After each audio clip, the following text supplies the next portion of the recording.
2006 সালের বিশ্বকাপ final France বনাম ইতালি, একটা ম্যাচ যেখানে ফুটবল, আবেগ, নাটক আর বিতর্ক।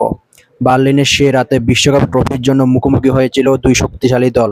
ফ্রান্সের নেতৃত্বে ছিলেন কিংবদন্তি জিনেদিন জিদান আর ইতালির দলে ছিলেন মার্কো মাতেরাজ্জি। ম্যাচের শুরুতে ফ্রান্স পেনাল্টি পায়। জিদান অসাধারণ এক পেনাল্টিতে বল জালে ফাটিয়ে ফ্রান্সকে এগিয়ে দেন, কিন্তু কিছুক্ষণ পরে মাতেরাজ্জির হেডে ইতালি সমতা ফিরে আসে।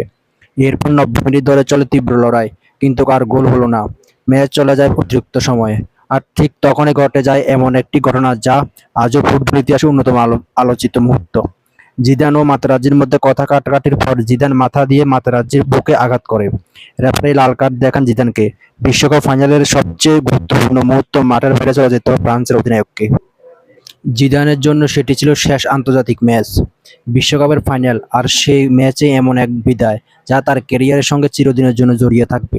অতিরিক্ত সময়ে কোনো দল গোল করতে পারেনি, তাই বিশ্ব চ্যাম্পিয়ন নির্ধারণের জন্য ম্যাচ চলে যায় পেনাল্টি শুটআউটে। পেনাল্টি শুটআউটে ইতালি নিজেদের সুযোগগুলি কাজে লাগায়। শেষ পর্যন্ত ইতালি পেনাল্টি শুটআউটে জয়ী হয়ে চতুর্থবারের মতো বিশ্বকাপ চ্যাম্পিয়ন হয়।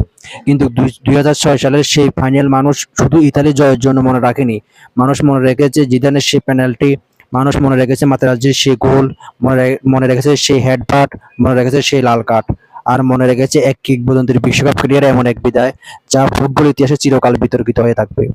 2006 সালের বিশ্বকাপ ফাইনাল এক ম্যাচ নয়, ফুটবল ইতিহাসের একটি গল্প।